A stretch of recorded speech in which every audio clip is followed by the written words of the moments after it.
नमस्कार साथियों, सबसे पहले होली की आपको बहुत-बहुत हार्दिक शुभकामनाएँ और ये इस होली पे आप जो है ना बहुत अच्छी तरीके से होली को मनाएँ इस त्योहार को। क्योंकि ये त्योहार जो है ना ये रंगों का ही त्योहार नहीं है बल्कि इस त्योहार में क्या है कि हम सब लोग अपने पुराने गिले-शिकवे भुला कर के एक-दूसरे से गले मिलते हैं, एक-दूसरे के घर बार जाते हैं और एक-दूसरे के माता-पिता के पैर छूते हैं, घर पे जाकर के मिठाई खाते हैं, गुजिया खाते हैं और रंग लगाते हैं।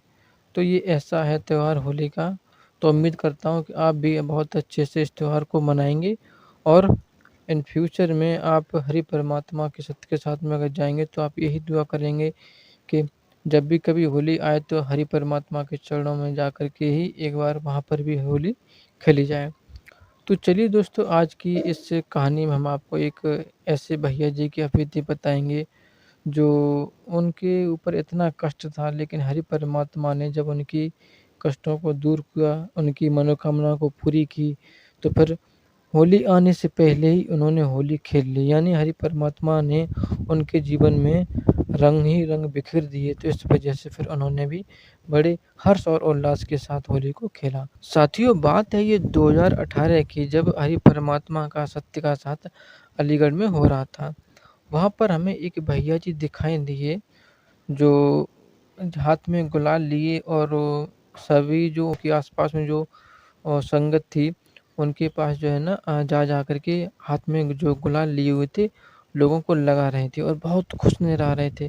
कभी इन भैया जी के पास जाकर के गुलाल लगाते, तो कभी उन भैया जी के पास जाकर के गुलाल लगा रहे थे। बहुत ही मन में प्रसन्न थे और हँस रहे थे, नाच रहे थे, कूद रहे थे। तो मुझे भी मतलब सोचने लगा मैं भी कि आखिर इनको हुआ क्या है? अभी होली आने में थोड़ा समय है, कुछ दिन बाकी हैं, लेकिन ये तो अभी से जो है ना रंग बिखेर रहे हैं, होली खेल रहे हैं, क्या रीज़न है? ज़रूर कुछ न कुछ इनको मिल गया तभी इतनी खुशी मना रहे हैं, वरना क्यों अभी से ये इतनी होली खेलेंगे? तो फिर मुझसे रहा नहीं गया तो फिर मैंने उनके पास जाकर के उनसे पूछा कि भैया जी आपका ऐसा क्या काम हो गया, आपका ऐसा क्या मिल गया जो आप अभी से होली खेल रहे हो? क्योंकि अभी तो होली आई भी नहीं, होली आने में अभी टाइम है और आप इस तरीके से होली खेल रहे हो। कुछ न कुछ ज़रूर आपका जो है ना काम बन गया है तभी आप होली खेल रहे हो। और शिवम शर्मा जी बताते हैं कि कुछ दिन पहले की बात है, लगभग 2 साल बीत गए हैं, तो उससे पहले भी वह बहुत परेशान रहते थे। इतना परेशान रहते थे कि समझ नहीं आ रहा था आखिर क्या करें, क्या ना करें? क्योंकि उनके परिवार में कुछ लोग ऐसे हैं जो आपस में एक दिन लड़ाई करते हैं और इतनी भयंकर तरीके से लड़ाई करते हैं कि एक-दूसरे के खिलाफ पुलिस कंप्लेंट कर देते हैं। तो उन्हीं में एक इनके परिवार में इनके दाऊ के भैया लगते हैं, तो शिवम जी का भी नाम पुलिस कंप्लेंट में लिखवा दिया और साथ में इनके पिताजी का भी नाम लिखवा दिया। जबकि उस दिन जब झगड़ा हुआ था उनके परिवार वालों के साथ में, तो वह उस दिन घर पर नहीं थे, बाहर किसी काम से शहर गए थे, लेकिन फिर भी उनका नाम लिखवा दिया गया। तो फिर जब उनको पता चला तो उन्होंने उन लोगों से बहुत विनती की कि मेरा नाम हटा दो, मेरी ज़िंदगी बर्बाद हो जाए क्योंकि हम पढ़ते-लिखते हैं, मैं नौकरी की तैयारी कर रहा हूँ सरकारी की और अगर मेरा नंबर आ गया तो फिर नाम वेरिफ़िकेशन के लिए आया तो फिर मैं क्या करूँगा बताइए? मेरा नौकरी नहीं लग पाएगी, मेरा जीवन बर्बाद हो जाएगा। उनके पिताजी ने भी बहुत हाथ जोड़े अपने परिवार वालों के साथ लेकिन उन्होंने कुछ नहीं कहा और ना ही जवाब दिया और उन्होंने सीधा मना कर दिया कि हम कुछ नहीं जानते हैं। तो फिर उनका मुकदमा चलने लगा।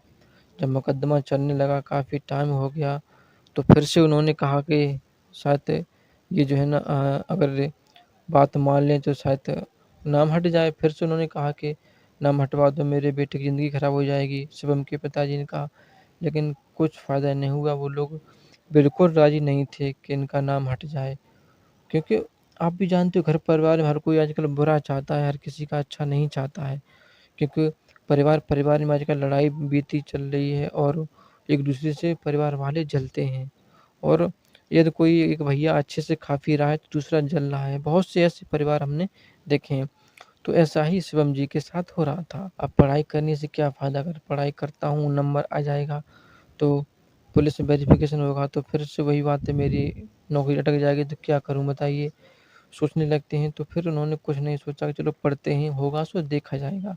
और फिर पढ़ाई में तैयारी करते रहते हैं और नौकरी में जब भी फ़ॉर्म आता था फ़ॉर्म डालते थे टाइम से और हर वक़्त पढ़ाई में लगे रहते थे। कुछ दिन और बीता तो एक दिन की बात है कि शिवम जी के पिताजी का नारायण शाकाहारी जी के के साथ में आना-जाना हो गया। जब वह आने-जाने लगते हैं तो वहाँ पर उन्होंने लोगों की चर्चाएँ सुनी, देखी, तो उन्होंने अपने ऊपर भी सोचने लगते हैं कि यदि हम भी सत्य के साथ में जाएँगे तो हमारा भी ये मुकदमा जल्दी से जल्दी खत्म हो जाएगा या हरि परमात्मा इसको निरस्त कर देंगे। कुछ न कुछ तो ज़रूर प्रभु जी हम पर दया करेंगे। तो इसी आस में वह अपने बेटे को ले जाने लगते हैं सत्य के साथ में। जब शिवम जी ने भी वहाँ जाकर के लोगों की अपबीती सुनी, लोगों की चर्चाएँ सुनी, हरि परमात्मा की वाणी सुनी तो उनको भी लगने लगा कि हाँ, लगता है मुझे यहाँ पे ज़रूर कुछ न कुछ फ़ायदा हो सकता है। तो फिर वह हरि परमात्मा की भक्ति में लीन हो जाते हैं और लगातार सत्य के साथ से जुड़ जाते हैं। तो धीरे-धीरे कब 2 साल बीत गए सत्य के साथ में जाते हुए, ये शिवम जी को खुद नहीं पता चला कि 2 साल हो गए उनको सत्य के साथ में जाते हुए और तो बात 2018 फरवरी के महीने की। तो उस दिन उन्होंने देखा कि उनका जो केस चल रहा था लगभग 3 साल से, वही केस बिल्कुल ख़त्म हो गया, यानी कि क्लोज़ हो गया। ऐसी कृपा हुई हरि परमात्मा की शिवम जी के ऊपर। बहुत खुशी मना रहे थे। तो इसी खुशी को और खुशी में तब्दील करने के लिए उन्होंने सोचा कि चलो एक बार सत्य के साथ में चलते हैं और सोचने लगते हैं कि सत्य का साथ अभी अलीगढ़ में हो रहा है, तो वहाँ पर जाते हैं। तो सत्य का साथ में अलीगढ़ में आ जाते हैं और साथ में रंग लेकर के आते हैं, गुलाल लेकर के आते हैं और अपनी खुशी को ज़ाहिर करते हैं कि हरि परमात्मा ने मेरे सारे दुःख दर्द दूर कर दिए। अब मुझे नौकरी भी मिल जाएगी, कोई नहीं रोक सकता है क्योंकि अभी पुलिस की नौकरी आने वाली है। मैं फ़ॉर्म डालूँगा और मुझे 100% पुलिस की नौकरी मिल जाएगी क्योंकि मैं पढ़ने में होशियार हूँ बहुत ज़्यादा। तो वह इसी को मतलब खुशी ज़ाहिर करने के लिए लोगों को जो है ना गुलाल लगा रहे थे और रंग लगा रहे थे और कह रहे थे कि देखो हरि परमात्मा ने मेरी विनती सुन ली। ये नारायण शाकाहारी जी सच में परमात्मा हैं और ये हर किसी की विनती को बहुत जल्दी सुन लेते हैं। अपनी कर्मों को अच्छे से इनकी दिशा में लेकर के चलोगे, लोगों की सहायता करोगे, तो हरि परमात्मा बहुत जल्दी लोगों की सुनते हैं। तो हमें और मेरे माता-पिता इसी तरीके के सत्य के साथ में जाते रहे, तो आज हमारा वो केस ख़त्म हो गया और हरि परमात्मा की वजह से उसी की खुशी हम मना रहे हैं, सत्य के साथ में यहाँ पर आकर के।